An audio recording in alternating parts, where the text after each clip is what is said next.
Hi friends, today I am going to tell about மலைநாட்டு திவ்ய தேசங்கள் 13. திருநாவாய்.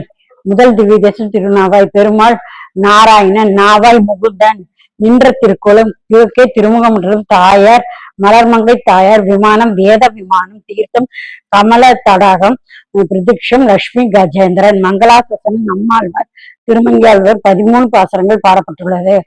வேலூர் அருகில் குட்டிப்புறத்தில் 7 கிலோமீட்டர் தொலைவில் உள்ளது. இந்த இடத்தில் இன்று சரசரமாக விளக்கேற்றி இருக்கிறார்கள். எல்லோரும் பகவான் நாமத்தை உச்சரித்துக் கொண்டிருப்பார்கள். அதற்காக சுவாமி எப்போதும் தீர்த்தம் கொண்டு ஆச்சாரமாக இருப்பார். உணவு வழங்கி மதும் தினமும் நீராடி கொண்டு இந்த ஊருக்குள் ஒரு இடத்தில் இன்னொரு இடத்தில் நிறைய நடக்க வேண்டியிருக்கும். எங்கு பார்த்தாலும் தண்ணீர் புஷ்கரணி நிரம்பி வளர்ந்து கொண்டே இருக்கும். வேற எந்த பிரசாதமும் இங்க கிடையாது. பெருமாள் சர்க்கரை பொங்கல் பாஷை எல்லாமே பெருமாள் தான். நம்மாழ்வார் அவ்வளவு உருகி இந்த பெருமாள்களை பாடியுள்ளார். முதல் திருத்தலம் வடக்கு கோடியில் இருக்கிறது. அதன் பக்கத்தில் வடக்கு கோடியில் இருக்கும் திருநாவாய் தலம். பட்டாபி ரயில் நிலையத்துக்கு பக்கத்தில் திருநாவாய் இருக்கிறது. நாவாய் முகுந்தன் பெருமாள். இங்கே முகுந்தன் எழுந்தருளி இருக்கிறார். இவ்விடத்தில் பெருமாள் எம்பெருமாளை குறித்து 9 யோகிகள் தவம் செய்ததாகும். அதனால் இந்த ஸ்தலம் நவயோகி ஸ்தலம் என்று அழைக்கப்படுகிறது. காலப்போக்கில் நவயோகி ஸ்தலம் என்றாகிற்று. தற்போது திருநாவாய் என்று அழைக்கப்படுகிறது. இத்தலம் ஓரோர் புகழ ஆற்றை ஒட்டியுள்ளது. கேரளாவில் இத்தலம் மிகவும் முக்கியத்துவம் பிராணமும் வாய்ந்ததாகும். காரியங்கள் நடைபெறும் போன்ற இங்கு சிரமத்தால் ஆழம் செய்யப்படுகிறது. இத்தலத்தில் எதிர்ப்புறம் சிவனுக்கும் பிரம்மனுக்கும் கோவில்கள் இருப்பதாக இது மும்மூர்த்தி தலமாக புகழப்பட்டு வந்துள்ளது. பெருமாள் முகுந்தன் மோட்ச பூமியை கொடுக்கக்கூடியவர். இன்னொரு சரித்திரம். நாவாய் என்றால் மட்டுமல்லவா இந்த பெருமாள் படகு அல்லவா. இந்த பெருமாள் படகு உருவம் உட்கார்ந்து கொண்டால் வைகுந்தத்தை தாண்டி போய்விடும். அச்சாரியமான ஆறு பாரத புலா கரையில் உள்ளது.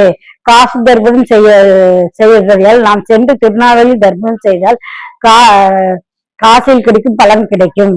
நாவாய் நாராயணன் முகுந்தன் பெருமாள். இந்த திருத்தலத்தை பற்றி தனி கோவில் நாச்சியார் உண்டு. இங்கு எங்கும் கோயில்களில் தனி கோயில் நாச்சியார் இல்லை. இந்த திருத்தலத்தில் எந்த திருத்தலும் கிடையாது. இங்கு மட்டும்தான் தனி சன்னி. லட்சுமி தேவி பெருமாள் நின்றிருந்த திருக்கோலம். பொதுவாக ஒன்று நினைவில் வைத்துக் கொள்ளுங்கள். நின்ற திருக்கோலம் எல்லா பெருமாளுமே நின்ற திருக்கோலம். திருவனந்தபுரத்திலும் திருப்பத்தாறிலும் சயன திருக்கோலம். எப்போதும் தரிசனம் செய்தாலும் சங்கு சக்கரத்தோடு 4 கைகளோடு இருக்கிறார். அஷ்ட அர்ச்சகர் பேச மாட்டார். உள்ளே மின்சார விளக்கு கிடையாது. நெல் விளக்கால் மற்றும் தீபம் ஏற்றி வைத்திருப்பார்கள். அர்ச்சகர் அர்ச்சனை செய்து கொடுப்பார். பெருமாளுக்கு மட்டும் காது கேட்கும். கர்ப்பரும் உள்ளே வெகு தூரம் தொலைவில் இருக்கும். அங்கு உட்கார்ந்து துளசியால் அர்ச்சனை செய்வார். நாமும் கேட்டுக்கொள்ள முடியாது. சங்கு சக்கரம் பத்ம கதாயத்தோடு சங்கு சக்கரம் பத்ம கதாயம் தாமரை இவற்றை பிடித்து கொண்டு நாச்சியார் மலர்மங்கை நாச்சியார் தீர்த்தம் செங்கமல் சரசு தீர்த்தம் அருகில் ஓடுகிற பாரத புலாய் கிழக்கு நோக்கி திருமுக மண்டலம் விமானம் வேத விமானம் சேவித்து லக்ஷ்மி கஜேதன் நவயோகில 9 பேர் தரிசனம் செய்திருக்கிறார்கள். ஒவ்வொரு யோகியா ஒவ்வொரு பெருமாளும் பிரதிஷ்டை செய்தார். 8 நாள் பிரதிஷ்டை செய்து 10 நாள் கழித்து அங்கு போய் பார்த்தால் பெருமாள் இருக்க மாட்டார். முதலில் யோகி திறந்து பார்த்தால் பெருமாள் இருக்க மாட்டார். 8 பேருக்கும் பெருமாள் சேவை சாய்க்கவில்லை. 9வது யோகி பிரதிஷ்டை செய்து பூமிக்குள் சென்று கொண்டிருந்தார். திருக்கோலத்தில் இருந்தார்.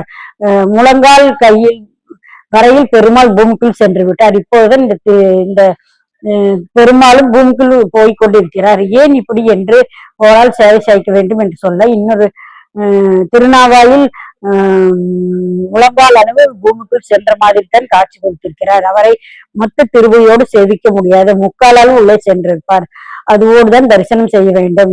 அதனால்தான் இது நவயோகி ஸ்தலம் என்று கூறுகிறோம். கஜேந்திர ஆழ்வார்க்கு லட்சுமி தேவிக்கும் போட்டி வந்தது. கஜேந்திரனுக்கு ஒரு ஆசை.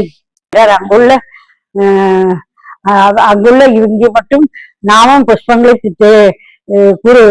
பறித்து கொண்டு வந்து வர வேண்டும் என்று நாச்சியார் ஆசை. ஆனால் அவருக்கு போட்டியாக யானை போய் பறிப்பதற்குள் நாச்சியார் பறித்து விடுவார். தங்கள் படிப்பதற்கு முன் யானை கஜேந்திரன் பெருமாளுக்கு புகார் செய்து விட்டார். இது என்னது? அவர் வந்து நான் போய் உங்கள் பக்கத்தில் இருந்து அவர் பொருட்களை வாங்கிக் கொள்ள வேண்டும் என்றுதான் பக்தர்களுக்கும் தொண்டாற்றுவதற்கு விட்டுவிட வேண்டும். நீங்கள் என்ன தொண்டாற்றிக் கொள்ள வேண்டும் என்று ஏற்றுக்கொள்ள வேண்டும். பெருமாளை பிராட்டியை அழைத்து ஏன் இங்கே அப்படி சென்று சென்று கொடுக்கிறார். உங்கள் அவர்தான் அவன்தான் குழந்தையாக கைகாரியம் செய்கிறார். ஆனா என்றால் அவனை விட்டு விட வேண்டியதுதானே. இருவரும் புஷ்பார்ஜனை ஏற்றுக்கொள்ளலாம் என்பது சரித்திரம். நவயோகி ஸ்தலம் அறிவித்தால் நாவா என்று திருத்தலம் ஆயிற்று. நாமே சேர்ந்த திருத்தலத்தில் கப்பலாக பெருமாள் இருந்து தீர்த்து விடுவார். கப்பலாக இருந்து நம் பிரச்சனைகளை தீர்த்து விடுவார். நம்மாழ்வார் திருவள்ளியும் 8ஆம் நாள் திருவள்ளியும் பாடியுள்ளார். சோழ சூழ்ந்த திருநாவை முகுந்தன் மோட்ச பூமியை கொடுப்பவன் என்று அர்த்தம். பெருமாளை தானே படகாக இருந்து பக்தர்களுக்கு அருளோடு காப்பாற்றும் விடமாக திருநாவயில் திருத்தலம் இருக்கிறது. Okay friends, bye. Please subscribe my channel. Okay bye. Please subscribe my channel.